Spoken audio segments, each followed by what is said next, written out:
Pedro Morales passed away at age 76. He was the first Latin star to hold gold in the WWWF at the time. Then, of course, the WWF and now WWE. He was the fourth champion in their history.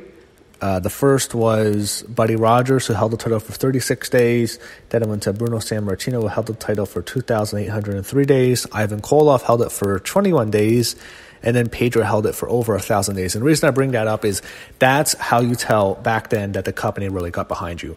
Ivan Koloff, Stan Stasiak, who beat Pedro, were all transitional champions. They would give you the title and see if you can draw.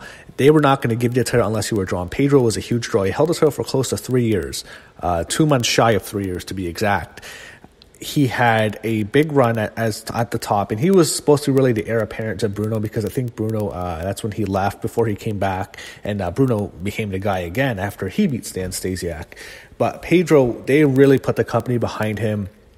Vince Sr. was, of course, the head at the time. Vince McMahon Jr., or Vince Reno, he was obviously there as well, and he had influence too. But Pedro was the top guy in the company. I believe when you think of his legacy, he's going to be known as the first guy to really break down the barrier of a Latino star. Now, there have been plenty of Latino stars after him. I think the biggest probably Eddie Guerrero, Rey Mysterio too. He was a big star, but plenty have followed him. But he's going to be known as the guy who really broke down that barrier. The company had him in an area where I feel like Pedro could have been an even bigger star had he been more down south, which you have more of a Latino population. He had the WWF, they ran New York City, that was their main one. New York, New Jersey, Philadelphia, Baltimore, Pittsburgh. They ran the Washington, D.C. They ran the East, Northeast. That's not really, at the time, I don't think would have been a huge Latino population. So I think had he been down south, he would have been an even bigger name, especially near Texas. But when he left in 75, he went to the NWA territory in San Francisco. Then he went to the AWA, and he wrestled there for a while. He went to Championship Wrestling in Florida. He went to Canada, so it took him a while before he came to the WWF. He came back in 1980, and there he stayed another 3 years. He was used heavily for the Puerto Rican tours. He was born in Puerto Rico, just so everyone know. And Culebra, Puerto Rico.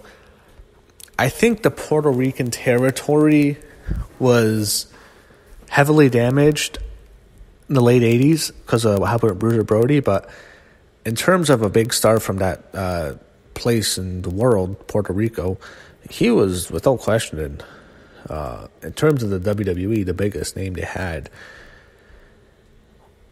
And one thing that's always been disappointing is it's always weird how lack of, I believe, of presence he's had with the WWE. And I mean that in the way of they never promote this guy. I mean, they never talk about Pedro. They couldn't talk about Bruno for years because of his relationship. But I don't think Pedro had a horrible relationship with the WWF. I don't remember hearing him. They had a huge falling out with Vince. I mean, we know what happened with Bruno. They don't want to promote Bruno. There was problems with Bob Backlund as well. But it was always weird how little they paid attention to Pedro. I mean, it always seemed like to me sometimes WWE, like they almost look at the mid-'80s as their beginnings without looking at stuff prior to that. They barely paid tribute to Pedro. And there was a lot of fans who were unhappy about that, including myself. He lived in New Jersey through the final days of his life. He passed away. We really don't know the cause of death yet. I know he had Parkinson's. Oh, yeah, sorry. He had Parkinson's disease. Maybe, I guess that was the cause, but he died 2 days ago. And he was a legend. His legacy will definitely be known as the first Latino WWE champion.